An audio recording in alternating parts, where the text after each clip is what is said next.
नमस्कार, मैं Rakesh Kumar GSN GK world में आपका स्वागत है। तो फ्रेंड्स, जैसा कि हमने बताया था, आपसे वादा किया है कि एसटीईटी की तैयारी मैं पूरी तरह आपको कराऊंगा और मैं आपको यह विश्वास दिलाता हूं कि आप अगर मेरे वीडियो को देखेंगे तो 100% सफलता की गारंटी होगी। पिछले क्लास में हमने पॉलिटी के सेक्शन में लोकतंत्र के बारे में चर्चा की थी। आज मैं भारत के संविधान के निर्माण की प्रक्रिया को स्पष्ट करने जा रहा हूं। तो आप देखिए कि सबसे पहले हम जानना चाहते हैं कि भारत का संविधान किसको कहते हैं और संविधान लोकतंत्र के लिए क्यों आवश्यक है। तो संविधान क्या है? लोकतंत्र की सफलता के लिए एक आवश्यक पहलू है। ऐसा नहीं है कि जहां पर लोकतंत्र नहीं है वहां पर संविधान नहीं है, लेकिन अगर लोकतंत्र की सफलता कहीं संभव है तो बिना संविधान के संभव नहीं है। यानी जहां भी लोकतांत्रिक देश होंगे, जहां भी लोकतंत्र होगा, जिन देशों में लोकतंत्र होगा, वहां पर संविधान आवश्यक होगा। लोकतंत्र में संविधान की आवश्यकता है, यानी देश के शासन जिन नियमों और सिद्धांतों के आधार पर चलता है, उन नियमों के संग्रह को, कलेक्शन को क्या कहते हैं? संविधान कहते हैं। इसको क्या कहा जाता है? संविधान कहा जाता है। इस स्थिति में जब संविधान है, नियमों का संग्रह है, तो वहां पर संविधान के निर्माण करने के लिए कोई प्रक्रियाएं होंगी, कोई सभा होगी जो संविधान का निर्माण करेगा। तो भारत में जो संविधान का निर्माण हुआ वह एक संविधान सभा के द्वारा भारत में संविधान का निर्माण किया गया, कॉन्स्टिट्यूएंट असेंबली के द्वारा। अब कॉन्स्टिट्यूएंट असेंबली का मतलब कि संविधान निर्माण करने वाली एक सोसाइटी या सभा थी जो कि संविधान के निर्माण में जो है अपनी भागीदारी देगी। अब सबसे पहले अगर भारत में संविधान सभा के गठन की बात अगर करें, कॉन्स्टिट्यूएंट असेंबली के गठन की बात करें, तो व्यक्ति के तौर पे पहली दफा 1934 में एमएन राय, जो कि प्रसिद्ध मार्क्सवादी लीडर थे और भारत में कम्युनिस्ट पार्टी के जनक भी हैं, तो उन्हीं के द्वारा जो है 1934 में विचार आया व्यक्तिगत तौर पर कि भारत में संविधान के निर्माण के लिए संविधान सभा का गठन किया जाए। इसके अलावा अगर हम संस्था के तौर पर बात करें तो कांग्रेस की उस समय जो अखिल भारतीय कांग्रेस थी, उसके दिमाग में 1935 में संस्था ने 1935 में प्रस्ताव दिया कि भारत में संविधान सभा का निर्माण होना चाहिए और वह जो स्वतंत्र भारत में संविधान सभा ही भारत के निर्माण करेगी। और उसी कांग्रेस के बिहाफ पर नेहरू जी ने 1938 ईस्वी में घोषणा की कि स्वतंत्र भारत के संविधान का निर्माण व्यस्त मताधिकार के आधार पर चुनी हुई संविधान सभा द्वारा किया जाएगा, इसमें कोई बाहरी हस्तक्षेप नहीं होगा।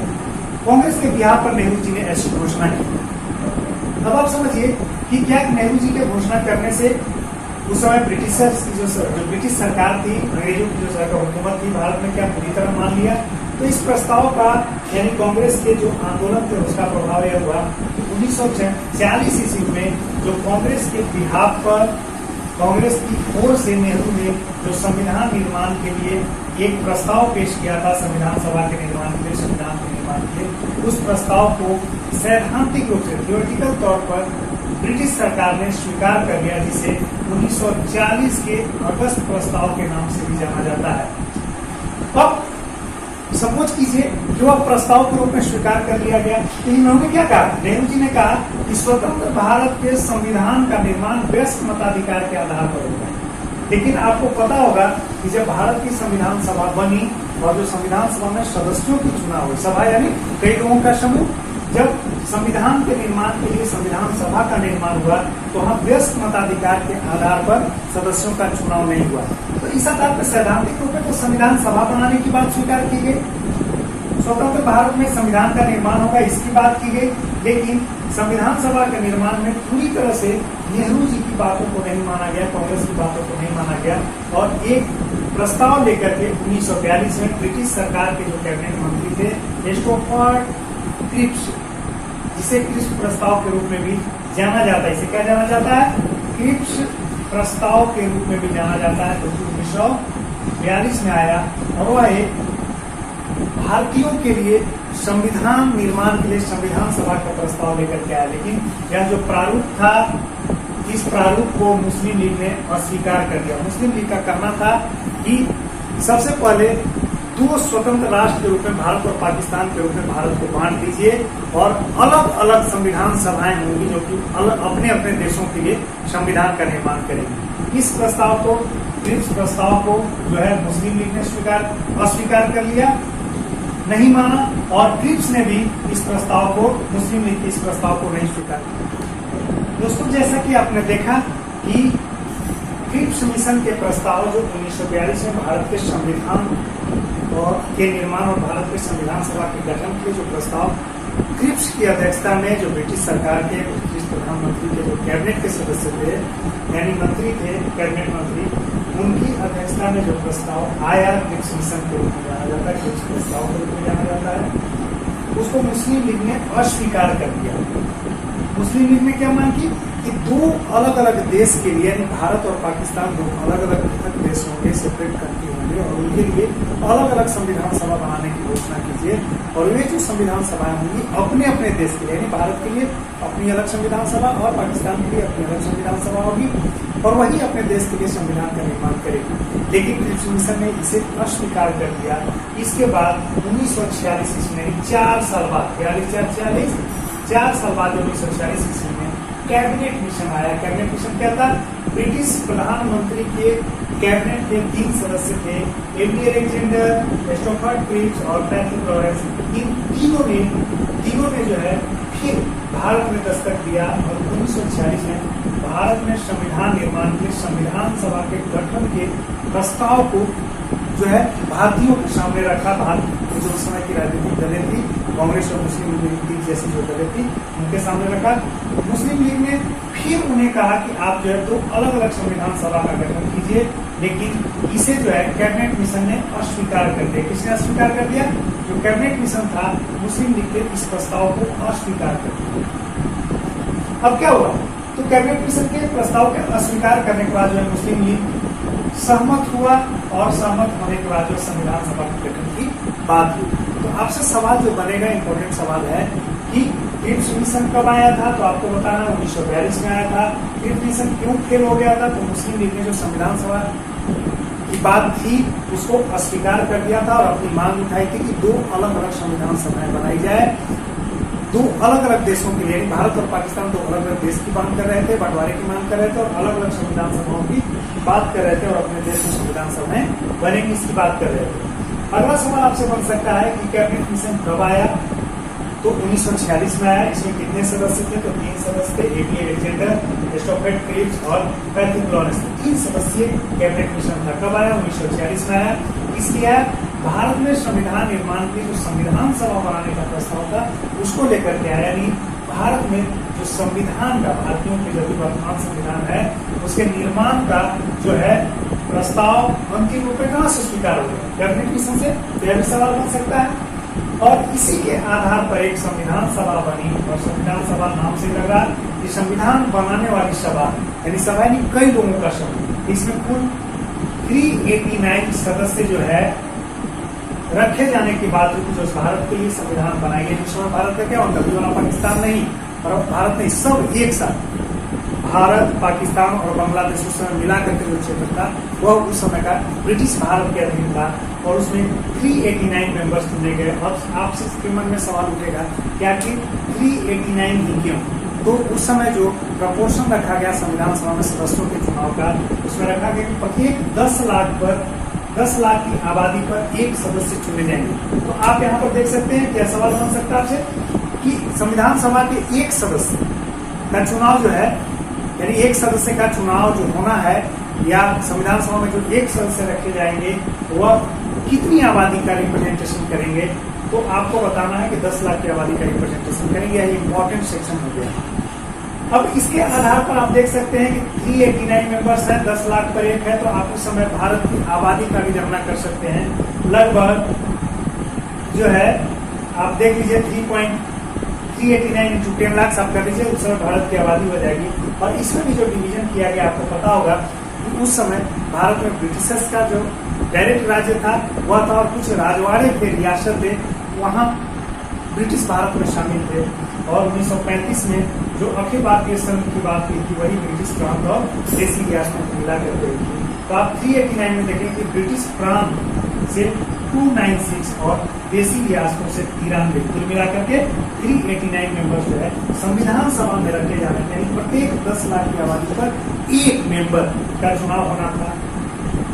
अब यह जो चुनाव था ब्रिटिश प्रांत से जो 296 चुने गए, उसमें कांग्रेस को चुनाव किस तरह से होना था, जो ब्रिटिश प्रांत से चुने जा रहे थे 296, उसे प्रांतीय असेंबली, जो वहां का असेंबली था उसमें, जो प्रोविंशियल असेंबली का भी जो विधानसभाएं हैं उस समय वहां की प्रोविंशियल असेंबली थी, तो वहां के जो चुने हुए सदस्य थे उन सदस्यों के द्वारा जो है एकल संक्रमणीय मत यानी सिंगल ट्रांसफरेबल मत, यानी जो है प्रायोरिटी 1 नंबर 2 नंबर 3 नंबर करके, जैसे अभी जो है आपको राष्ट्रपति के चुनाव में उपयोग होता है, नंबरिंग कर दिया जाता है प्रेसिडेंट नंबरिंग, उसी के आधार पर चुनाव हुआ। यह चुनाव तो हुआ जुलाई और अगस्त के महीने में 1946 ईस्वी में हुआ। तो यानी प्रांतीय जो असेंबली के सदस्य थे, जो मेंबर ऑफ लेजिस्लेटिव असेंबली थे, जो उस समय के एमएलए जिनको कहा जाए प्रोविंशियल असेंबली के, उनके द्वारा जो है संविधान सभा के सदस्यों का चुनाव हुआ और इसमें कांग्रेस ने भाग लिया। उसे 208 यानी 296 में 208 सीटें संविधान सभा में कांग्रेस को मिली, मुस्लिम लीग को 73 सीटें मिली और अदर को 50, यानी कुल मिलाकर के जो है 296 जो विदेशी जो ब्रिटिश प्रांतों के लिए जो आवंटित अलॉटेड था संविधान सभा में जगह, वह भर दी गई और जो देसी रियासतें थी उन्हें 93 सीटें मिली थी और देसी रियासत के जो रजवाड़े थे अपने यहाँ से लोगों को नामांकित किया। इस तरह से जो 389 मेंबर वाली भारत के संविधान के निर्माण करने के लिए जो कॉन्स्टिट्यूएंट असेंबली बनी, जो संविधान सभा बनी, उसमें कुछ तो जो है इनडायरेक्ट रूप में चुने हुए थे और कुछ जो है नॉमिनेटेड थे। नेहरू जी ने क्या प्रस्ताव रखा था कि व्यस्त मताधिकार के द्वारा डायरेक्ट जो है संविधान सभा के सदस्यों का चुनाव होगा, लेकिन ऐसा नहीं हुआ। क्या हुआ कि जो भारत की जनता यानी राज्यों की जो ब्रिटिश प्रांतों की जनता जो है सीधा प्रत्यक्ष निर्वाचन के द्वारा इन्हें चुनी, है ना, और इन्हें जो चुनी वही लोग जो है अपने बीच से जो है संविधान सभा के सदस्यों का चुनाव किया। उस समय अगर आपको पता हो, उस समय जो जितने प्रमुख लीडर थे महात्मा गांधी को छोड़कर के लगभग सारे संविधान सभा में चुने गए। महिलाओं का रिप्रेजेंटेशन रहा, ST/SC का भी रहा, अनुसूचित जाति जनजाति का भी रहा, मुसलमानों का भी रहा, ईसाइयों का भी रहा। इस तरह से एक जो है व्यापक भारत के प्रतिनिधित्व करने वाली संविधान सभा का निर्माण हुआ, जो भारत के संविधान का निर्माण करने के लिए उत्तरदायी हुई। आपने देखा कि जो संविधान सभा का गठन था वह हो गया और यह गठन जो है 1946 में के जुलाई अगस्त महीने में जो चुनाव हुआ था उसके आधार पर हुआ और देसी रियासतों से नॉमिनेशन हुआ। चुनाव की प्रक्रिया हमने बता दी। अब संविधान सभा जब बन गई यानी उसके सदस्य चुन लिए गए तो उसकी पहली बैठक हुई। अब पहली बैठक कब हुई? 9 दिसंबर 1946 को हुई। तो आपसे सवाल बनेगा, इंपॉर्टेंट है, सीधा सवाल पूछता है कि संविधान सभा की पहली बैठक कब हुई? तो 9 दिसंबर 1946 को ही। इसी दौरान जो है अब इन्हीं चुने हुए सदस्यों में जो सबसे बुजुर्ग सदस्य थे, सबसे वरिष्ठ सदस्य थे, डॉक्टर सच्चिदानंद सिन्हा जो बिहार से ही थे, उनको अस्थायी यानी टेम्पररी अध्यक्ष चुन लिया गया। इसके बाद भी जब अस्थायी अध्यक्ष इसके बाद फिर अस्थायी अध्यक्ष के तौर पे बतौर राजेंद्र प्रसाद चुने गए। यानी आपसे 2 सवाल यहाँ पर बन सकता है कि संविधान सभा की पहली बैठक किनकी अध्यक्षता में हुई? तो डॉक्टर सच्चिदानंद सिन्हा। और यह पहले संविधान सभा के पहले अध्यक्ष कौन थे? तो डॉक्टर सच्चिदानंद सिन्हा, यानी अस्थायी से लेकिन पहले अध्यक्ष हुए थे। इसके बाद संविधान सभा के अस्थायी अध्यक्ष कौन चुने गए? पहले शब्द और अध्यक्ष के बीच के अंतर को समझिएगा। भारत के संविधान निर्माण के लिए पहले जो बैठक हुई उसकी अस्थायी अध्यक्षता डॉक्टर सच्चिदानंद सिन्हा ने, यानी संविधान सभा के पहले अध्यक्ष जो है वह अस्थायी तौर पर सच्चिदानंद सिन्हा बने और अस्थायी अध्यक्ष डॉक्टर राजेंद्र प्रसाद। एक अध्यक्ष डॉक्टर राजेंद्र प्रसाद और दूसरा जो है 2 उपाध्यक्ष बने, SC मुखर्जी और VT कृष्णामाचारी, जो आपके लिए नहीं IAS के एग्जाम के लिए है। अब बताइए कि पहली बैठक 9 दिसंबर 1946 को आहूत हुई, जिसकी अध्यक्षता अस्थायी तौर पर डॉक्टर सच्चिदानंद सिन्हा ने की। कारण क्या था कि सबसे वरिष्ठ सदस्य थे, उन्हीं को किससे चुना गया उनको। लेकिन मुस्लिम लीग ने इस बैठक का जो है बहिष्कार किया, बायकॉट किया और बायकॉट के बाद जो है उसने कहा कि जब तक भारत को बांट नहीं दिया जाएगा तब तक जो है हम यहाँ पर शामिल नहीं होंगे। यानी भारत के संविधान के निर्माण में उसने जो है बाधा उपस्थित की और अलग पाकिस्तान की मांग शुरू कर दी। इसके बाद जो है 13 दिसंबर 1946 को आप देख रहे हैं पहली बैठक हो गई है 9 दिसंबर को। इसके बाद 11 दिसंबर को जो अस्थायी अध्यक्ष के रूप में डॉक्टर राजेंद्र प्रसाद चुन लिए गए। 13 दिसंबर 1946 को जवाहरलाल नेहरू ने संविधान का जो उद्देश्य प्रस्ताव था, क्या संविधान का उद्देश्य क्या होगा, एम क्या होगा, मिशन क्या होगा, इसको प्रस्तुत किया। और यह जो प्रस्तुत किया गया इसे 22 जनवरी 1947 को इस प्रस्ताव को स्वीकार कर लिया गया। संविधान का स्वरूप कैसा होगा, भारत का संविधान क्या संप्रभु लोगों का संविधान होगा, जब राज्य कैसा होगा, इन सारे स्वरूपों पर चर्चा हुई और इस प्रस्ताव को प्रस्तुत किया। तो सीधा सवाल आपसे पूछ सकता है कि उद्देश्य प्रस्ताव, भारत के संविधान निर्माण के जो उद्देश्य प्रस्ताव प्रस्तुत किया गया था वह किसके द्वारा किया गया था और कब किया गया था? तो 13 दिसंबर 1946 को किया गया था, पंडित जवाहरलाल नेहरू के द्वारा किया गया था और 22 जनवरी 1947 को इस प्रस्ताव को स्वीकार कर लिया गया। लेकिन संविधान निर्माण की प्रक्रिया चल ही रही थी। इसी बीच 3 जून 1947 को मुस्लिम लीग के अड़ियल रवैये के कारण भारत विभाजन का प्रस्ताव लॉर्ड माउंटबेटन ने, जिसे लॉर्ड माउंटबेटन प्लान भी कहा जाता है, पेश कर दिया और इसके आधार पर अब भारत और पाकिस्तान दो स्टेट, दो नेशंस की बात हो गई। अब आपको पता होगा कि कुल संविधान सभा के सदस्यों की संख्या 389 थी, उसमें से अब भारत के लिए 299 रह गए, जिसमें 229 ब्रिटिश प्रांतों से और 70 देसी रियासतों से। बाकी के सदस्य जो थे वहाँ कहाँ चले गए? पाकिस्तान के संविधान सभा जो बनेगी उसमें वो शिरकत करेंगे।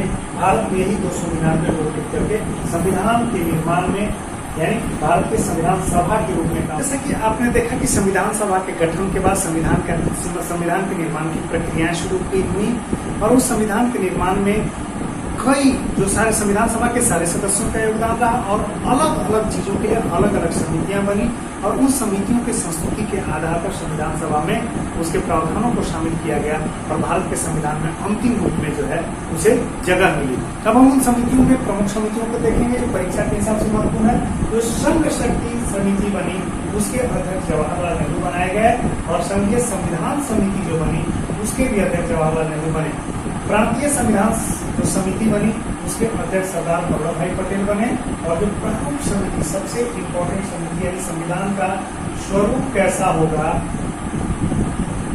उसकी जो कमिटी बनी उसके अध्यक्ष BR अम्बेडकर है। इसीलिए देखे होंगे संविधान के निर्माता के रूप में अम्बेडकर जाने जाते हैं, क्योंकि प्रारूप किसी भी दस्तावेज का महत्वपूर्ण पक्ष होता है। लेकिन केवल अम्बेडकर अकेले नहीं थे जिन्होंने जो है ड्राफ्टिंग का काम किया संविधान के, बल्कि उनके साथ जो है 6 और लोग, यानी एक अम्बेडकर प्लस 6 यानी 7 लोग मिलकर के 7 सदस्यीय कमेटी की ड्राफ्टिंग होती, जिसने संविधान के निर्माण को ड्राफ्ट किया और इसे प्रारूप समिति, इस समिति के अध्यक्ष डॉक्टर भीमराव अम्बेडकर थे जरूर।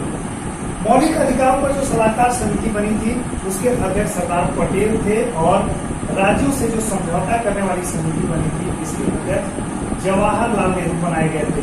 इसीलिए जब धारा 370 का आपने विवाद अभी सुना होगा तो पार्लियामेंट में भाजपा वाले ने कश्मीर समस्या के जन्मदाता के रूप में नेहरू को जो है दोषी मानते थे और यही कारण था क्योंकि राज्यों से समझौता करने वाली जो समिति थी उसके अध्यक्ष जवाहरलाल नेहरू थे। तो इस बार के एग्जाम के हिसाब से यह भी इम्पोर्टेंट हो सकता है। ऐसे सबसे इम्पोर्टेंट जो है ड्राफ्ट कमेटी की बात होती है, सारी कमेटियां इम्पोर्टेंट है, लेकिन इससे सीधा सवाल बनता है ड्राफ्ट कमेटी यानी प्रारूप समिति के अध्यक्ष कौन थे? डॉक्टर भीमराव अम्बेडकर। कितनी सदस्यीय कमेटी थी? तो 7 मेंबर्स कमेटी थी। और अगला एक सवाल बनता है जो संविधान सभा के विधिक सलाहकार थे, लीगल एडवाइजर कौन थे? तो PN राव थे। तो आप समझ लीजिए इस तरह से जो समितियां बनी, इन समितियों के सहयोग से और संविधान सभा के सारे सदस्यों के योगदान से जो है भारत का संविधान बन करके तैयार हुआ और 26 नवंबर 1949 को भारत के लोगों द्वारा, है ना, प्रस्तावना में आपने पढ़ा होगा, हम भारत के लोग भारत को एक संपूर्ण प्रभुत्व संपन्न समाजवादी। तो ये जो 26 नवंबर 1949 को भारत के लोगों द्वारा जो भारतीय संविधान सभा बनाई गई थी उसके द्वारा, भारत के लोग द्वारा जो बनी संविधान सभा थी उसने इस बने हुए संविधान यानी भारत के संविधान को न सिर्फ आत्मर्पित किया, अंगीकृत भी किया और अधिनियमित भी किया। तो यानी भारत का संविधान कब बनकर तैयार हुआ? सीधा सवाल बनता है 26 नवंबर 1949 को भारत का संविधान बनकर के तैयार हुआ। और इसके आंशिक जो प्रावधान थे वह 26 नवंबर 1949 को ही लागू कर दिया गया, और जो पूर्ण प्रावधान थे, बाकी के बचे हुए प्रावधान थे, वह 26 जनवरी 1950 को लागू कर दिया। भारत का संविधान पूरी तरह से 26 जनवरी 1950 को लागू कर दिया गया। दोनों में अंतर समझ लीजिए। भारत का संविधान बनकर के तैयार हुआ 26 नवंबर 1949 को। इसी दिन संविधान सभा ने, जो कि भारत के लोगों द्वारा निर्मित थी, उसके द्वारा इस संविधान को न सिर्फ आत्मर्पित स्वीकार किया गया बल्कि अनुमोदित भी किया गया और अधिनियमित किया गया 26 नवंबर 1949 को। ये तब द्वारा है ना, पढ़िएगा प्रस्तावना तो उसमें स्पष्ट रूप से आपको समझ में आ जाएगा पूरे वर्डिंग्स को। और कुछ प्रावधानों को यहाँ लागू किया गया, और जो अधिकांश प्रावधान थे जो नहीं लागू किए गए थे इसमें, उसको 26 जनवरी 1950 को पूरी तरह लागू कर दिया गया। इसलिए संविधान पूरी तरह से लागू होना 26 जनवरी 1950 को हुआ। इस तरह से आप दोनों के डिफरेंस को समझ लीजिए। संविधान के निर्माण में 2 वर्ष 11 महीना और 18 दिन लग गए, यानी 2 वर्ष 11 महीना 18 दिनों के संविधान सभा के जो प्रयास थे वह सफल हुए, और 26 नवंबर 1949 को भारत का संविधान बन करके तैयार हो गया। उसी दिन उसे स्वीकार कर लिया गया, आत्मर्पित अधिनियमित कर दिया गया। कुछ प्रावधानों को तो इसी दिन लागू कर दिया, लेकिन पूरी तरह से जो भारत का संविधान लगे सारे के सारे संविधान के सारे जो प्रावधान थे इस संविधान के, इसको 26 जनवरी 1950 को पूरी तरह से लागू कर दिया गया। अब हम इन चीजों को हमने समझा। अब देखिए, यही जो संविधान सभा थी, जैसा कि आपको पता होगा, 24 जनवरी 1950 को जो संविधान सभा के अध्यक्ष थे डॉक्टर राजेंद्र प्रसाद, उनको राष्ट्रपति चुन लिया गया। और यह जो संविधान सभा थी वही एक विधायिका के रूप में काम की, जो 1952 तक काम की थी। पहला लोकसभा का चुनाव कब हुआ था? 1952 में हुआ था। उस समय तक यही संविधान सभा जो थी, यही संविधान सभा एक विधायिका के तौर पे काम कर रही थी। जो लोकसभा और राज्यसभा की स्थिति है, यही संविधान सभा काम कर रही थी। और जो लोकसभा के रूप में काम कर रही थी, उसके प्रथम अध्यक्ष कौन बनाए गए थे? जीवी मावलंकर।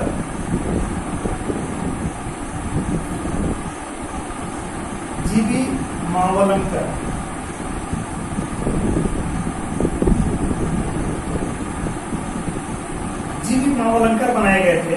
और यही जीवी मावलंकर आपसे सीधा सवाल पूछता है कि लोकसभा के प्रथम अध्यक्ष कौन थे? तो जीवी मावलंकर।